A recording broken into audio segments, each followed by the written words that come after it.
Assalamualaikum warahmatullahi wabarakatuh. Hai anak-anak hebat Matsa Serupa, berjumpa kembali di kanal YouTube MTS Surya Buana bersama Bu Dewi Faiza dalam mata pelajaran Ilmu Pengetahuan Alam. Pada pertemuan ini kita akan membahas tentang gangguan pada sistem pernafasan.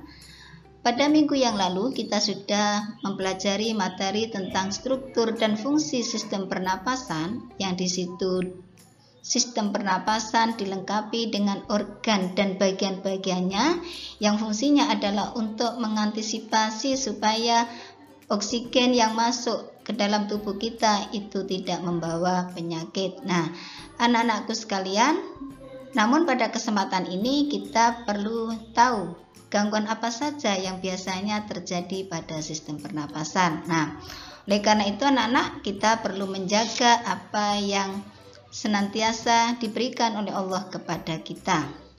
Sebagaimana Allah firmankan dalam surat Al-Baqarah ayat 195 yang bunyinya A'udzubillahi minasyaitonirrajim. Bismillahirrahmanirrahim. Wa anfiqu fi sabilillahi wa la tulqu bi aydikum ila tahlakati wa ahsinu innallaha yuhibbul muhsinin. Yang artinya, dan infakkanlah hartamu di jalan Allah, dan janganlah kamu jatuhkan diri sendiri ke dalam kebinasaan dengan tangan sendiri, dan berbuat baiklah, sungguh Allah menyukai orang-orang yang berbuat baik. Nah, anak-anakku sekalian, selain kita menjaga kesehatan yang itu diberikan oleh Allah yang melalui organ-organ kita, juga kita diperintahkan untuk memberikan sebagian harta kita agar kita tidak termasuk orang yang mendolimi diri sendiri. Berikutnya anak-anak tentang tujuan pembelajaran. Pada pembelajaran kali ini, nanti tujuan yang akan kalian peroleh, yang pertama, kalian harus bisa menjelaskan penyebab gangguan dan pada sistem pernapasan. Kemudian kalian bisa memberi contoh macam-macam gangguan pada sistem pernapasan. Dan yang terakhir bisa memberikan contoh bagaimana upaya menjaga kesehatan dalam sistem pernapasan. Nah, ini anak-anak tentang macam-macam gangguan pada sistem pernapasan kita. Yang pertama, yang biasa sering terjadi pada kita itu ada yang disebut dengan influenza. Nah, influenza ini merupakan salah satu jenis penyakit karena adanya infeksi, ya, infeksi influenza atau virus, ya, influenza virus. Yang gejalanya ini biasanya badan terasa panas, kemudian pilek, kemudian ada bersin-bersin, agak batuk, kemudian pusing gitu ya, sakit otot dan juga rongga hidung terasa gatal. Nah, ini anak-anak, kalau kita sudah terasa seperti ini maka sebaiknya kita banyak istirahat, ya. Karena sampai saat ini ya, virus itu belum ada obatnya secara benar bahwa itu diobati apa gitu ya. Nah, sehingga perlu istirahat yang banyak. Kemudian yang kedua, ada jenis penyakit gangguan pernapasan yang disebut dengan tonsilitas. Nah, ini anak-anak, tonsilitas ini terjadi pada tonsil, ya, tadi ya, tonsil yang itu ada di mana? Faring, ya, rongga mulut tadi. Nah, ini bisa mengalami peradangan anak-anak, yang itu biasanya disebabkan oleh adenovirus, rhinovirus, influenza, dan juga bisa berupa coronavirus yang mungkin selama ini hampir 1 tahun ya anak-anak kita merasakan adanya penyebaran coronavirus ini. Nah, ini anak-anak biasanya gejalanya itu kan sakit tenggorokan. Nah, ini ya, jadi gejala tonsilitas ini sakit tenggorokan, kemudian mengalami peradangan, bisa batuk, sakit kepala, ya. Nah, sakit bagian leher atau telinga, dan juga demam. Nah, namun biasanya anak-anak selain virus juga ada golongan bakteri. ya yang menyebabkan tonsilitas ini, biasanya bakteri Streptococcus. Nah, ini anak-anak tentang 2 contoh gangguan pada sistem pernapasan kita. Nah, itulah makanya tadi organ kita sama Allah dilengkapi bagian-bagian yang lain itu untuk menghindari supaya kuman-kuman yang ada di udara itu bisa disaring melalui rambut hidung tadi ya, kemudian ada kelenjar, kemudian ada ya tadi ya di rongga hidung tadi.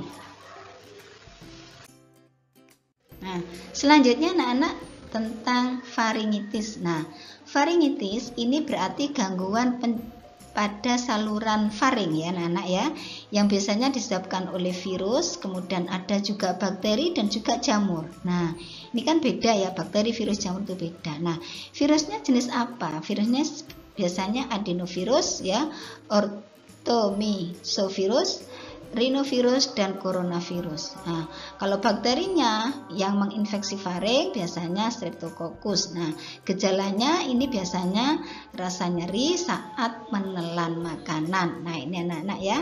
Jadi kalau mau makan juga perlu dicuci dulu, dan sebelum mau mengambil makanan pastikan kondisi tangan kita dalam keadaan bersih. Kemudian berikutnya tentang pneumonia. Nah, pneumonia ini juga termasuk salah satu jenis gangguan pada pernapasan yang disebabkan oleh bakteri Streptococcus pneumoniae ya. Nah, pada paru-paru penderita ini itu terdapat cairan yang kental. Nah, cairan ini dapat mengganggu pertukaran gas anak-anak ya. Nah, tadi kan paru-paru di dalamnya ada alveolus, yang situ merupakan tempat pertukaran gas. Nah, kalau di situ banyak cairan otomatis akan mengganggu pertukaran gas itu sendiri. Nah, ini gejalanya demam, batuk, berdahak, tidak enak badan ya, sakit pada bagian dada, dan terkadang mengalami kesulitan bernafas. Selanjutnya anak-anak tuberkulosis ya. Jadi ada banyak tadi ya. Sudah ada 4 yang kita bahas. Berikutnya ini tuberkulosis. Nah, tuberkulosis ini yang dikenal dengan penyakit TBC biasanya. Nah, ini juga sudah tidak asing di telinga kita ya. Nah, itu nama TBC ini diambil dari jenis bakteri yang menyerang anak-anak, yaitu tuberkulosis ya, Mycobacterium tuberculosis. Nah, gejalanya ini mudah lelah, kemudian berat badan turun drastis, lesu, hilang nafsu makan, demam, kemudian berkeringat di malam hari, sulit bernapas, sakit pada bagian dada, dan batuk berdahak. Nah, anak-anakku sekalian, biasanya untuk pengobatan ini dengan antibiotik ya. Nah, penyuntikannya itu tidak boleh putus, harus kontinu ya dalam pengobatan antibiotiknya.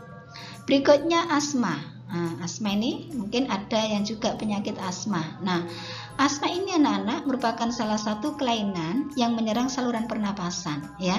Nah, asma ini bisa disebabkan oleh faktor lingkungan dan juga bisa karena pengaruh ya genetik ya. Nah, faktor lingkungan yang dapat menyebabkan asma ini karena masuknya zat pemicu atau alergen dalam tubuh ya. Jadi ada asap rokok, debu, kemudian ada suhu terlalu dingin misalkan, bulu hewan. Nah, masuknya ini akan memicu tubuh untuk menghasilkan senyawa kimia ya, seperti prostaglandin dan histamin. Nah, inilah yang dapat memicu penyempitan saluran pernapasan. Nah, ini anak-anak asma itu adanya pembengkakan atau saluran pernapasan itu mengalami pembengkakan sehingga sempit, mengalami penyempitan untuk aliran udara yang masuk ke dalam rongga dada kita. Nah, berikutnya kanker paru-paru. Nah, ini anak-anak ya.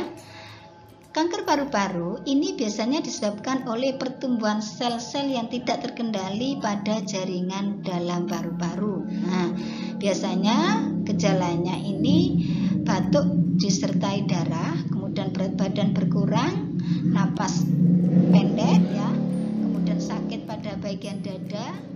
Nah, kemudian Ini biasanya sekitar 85% kasus kanker paru-paru disebabkan oleh perokok dalam jangka waktu yang lama. Nah, ini anak-anak laki-laki, gambar bedanya ya antara paru-paru yang sehat dengan paru-paru yang kena kanker ya, perokok. Nah, ini anak-anak, karena di situ ada tumbuh jaringan sel-sel yang menyebabkan sulitnya oksigen mengalami pertukaran dengan CO2. Demikian anak-anak tentang macam-macam gangguan pada sistem pernapasan. Semoga bisa dimengerti dan semoga kita bisa menghindari ya hal-hal yang bisa menyebabkan kita mengalami gangguan pada sistem pernapasan. Ihdinas siratal mustaqim. Wassalamualaikum warahmatullahi wabarakatuh.